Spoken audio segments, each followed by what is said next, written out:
je m'intéresse beaucoup aux méthodes d'imagerie géophysique en général, que ce soit des méthodes sismiques ou des méthodes de tomographie électrique.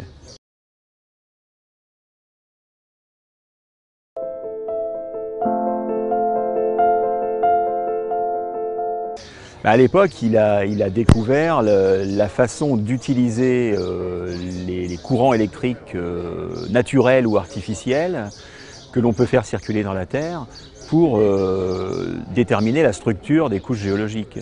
Donc en fait, il a découvert un principe méthodologique, il a lancé en fait une véritable école qui est devenue maintenant d'ailleurs un domaine complet de la géophysique et qui se décline dans de nombreux autres domaines, en médecine, en contrôle non destructif également.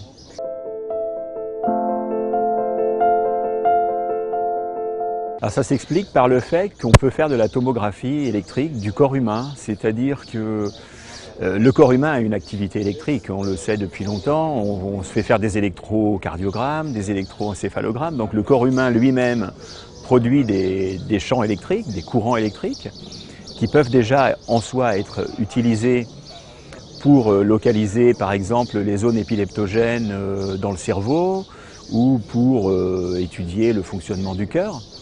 Mais les médecins vont plus loin, les médecins font comme les géophysiciens, ils injectent également du courant dans le corps humain pour déterminer la résistivité électrique des organes, pour faire une sorte de cartographie électrique du corps humain, qui vient compléter les autres cartographies qu'on peut faire avec des rayons X ou la résonance magnétique nucléaire par exemple.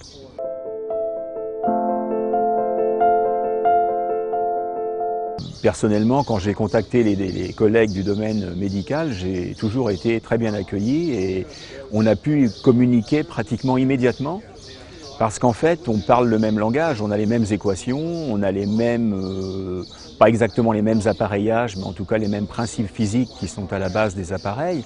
Donc le dialogue est, je peux dire, immédiat.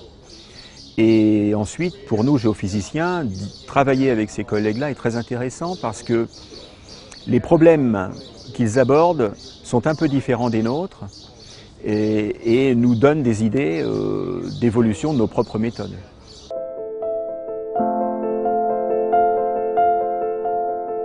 Oui, ça peut paraître curieux parce que pratiquement on peut dire que c'est la loi d'Ohm qui est à la base des principes physiques, donc quelque chose de très simple.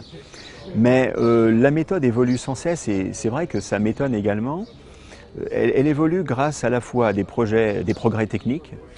On a des appareillages qui sont de plus en plus performants.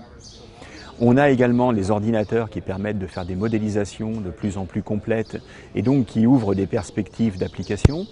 Et puis, à ne pas négliger non plus, beaucoup de progrès au niveau des mathématiques. C'est-à-dire que le problème inverse qui se pose quand on veut faire de l'imagerie de résistivité électrique, ce problème inverse est extrêmement difficile, ça a été reconnu très tôt. Et les mathématiciens, en fait, d'aujourd'hui, continuent d'innover au plan des calculs, nous fournissent des algorithmes qui nous permettent finalement de progresser encore dans cette méthode.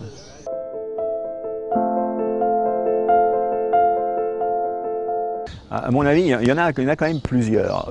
Dans le domaine de la géophysique, une thématique particulièrement intéressante concerne les applications à l'environnement, c'est-à-dire par exemple le suivi temporel d'un site de stockage de déchets radioactifs ou d'un site de stockage de CO2 par exemple, et puis la caractérisation fine du milieu, c'est-à-dire essayer de reconnaître la nature des constituants du milieu géologique grâce à leur signature électromagnétique.